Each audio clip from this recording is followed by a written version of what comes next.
turn on closed caption in the video in English, follow instructions. Si quieres activar los subtítulos en español en el video, sigue las instrucciones. Если ты хочешь включить субтитры на русском языке в видео, пожалуйста, следуй инструкции.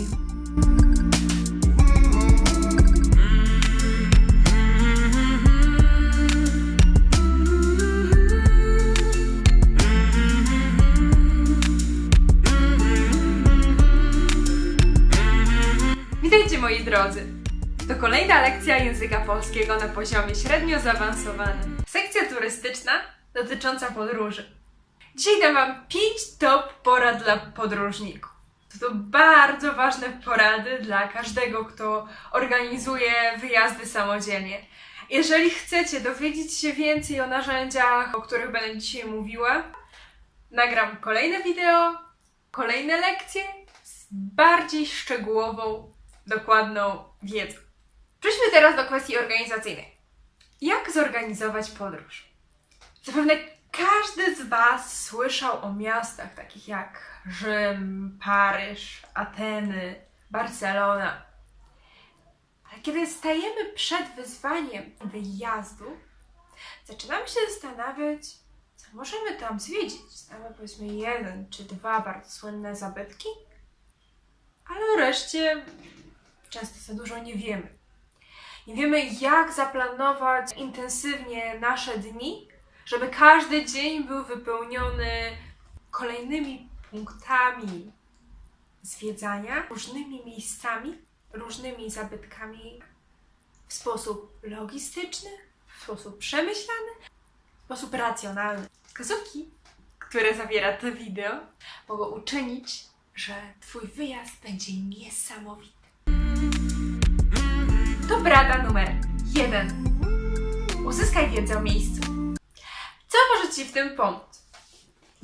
Skupiamy się właśnie na narzędziach nowoczesnej technologii, które są ogólnodostępne, a więc tych narzędziach, które zawiera internet.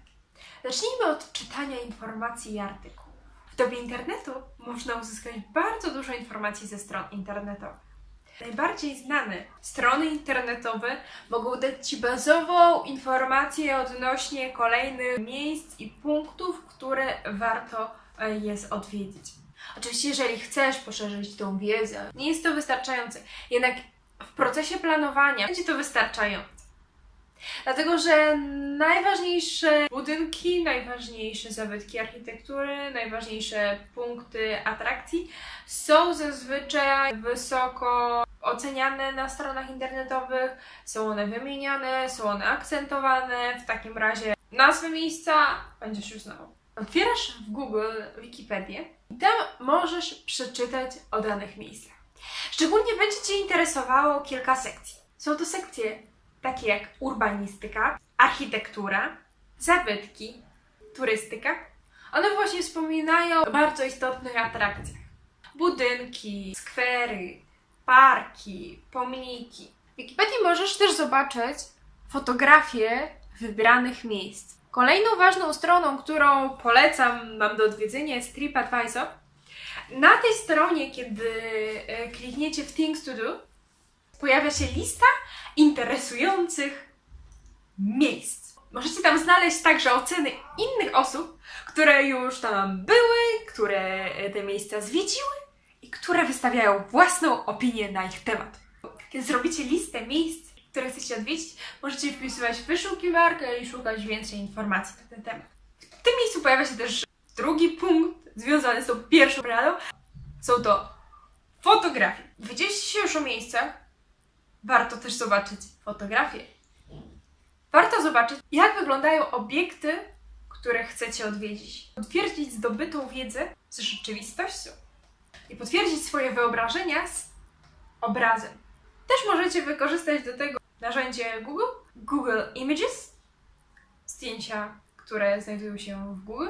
Też to jest przydatne narzędzie do innego rodzaju wyszukiwania.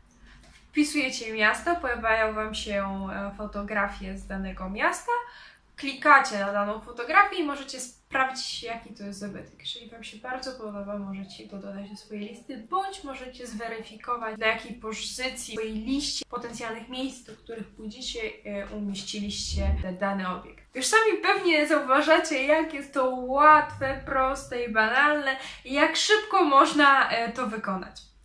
Teraz przejdę do punktu trzeciego w razie pierwszej. Mieliśmy informacje, artykuły, mieliśmy fotografię, do czego przechodzimy? Do filmu, do wideo.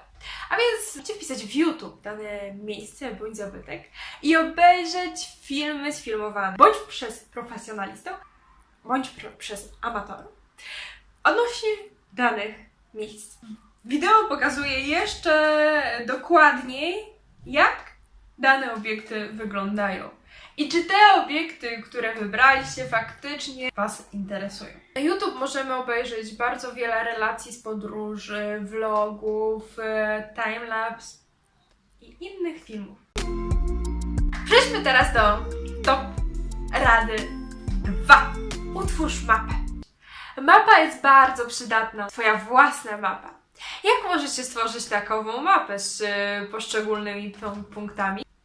Jeżeli macie konto na Gmailu, bardzo łatwo założycie Google Drive.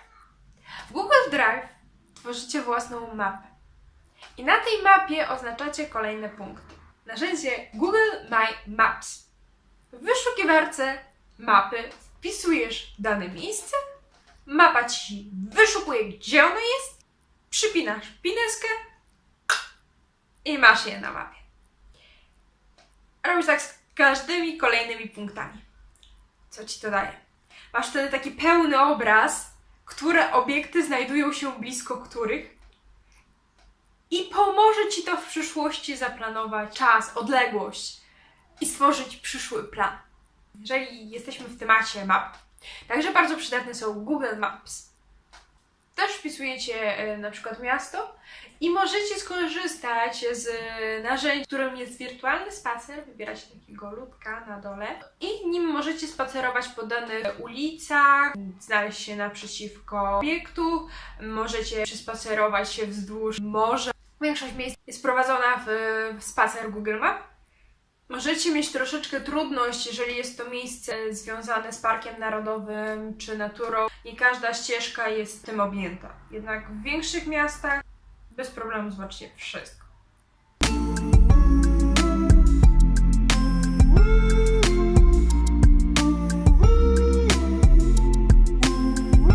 Moi drodzy, i to właśnie jest wszystko na dzisiaj.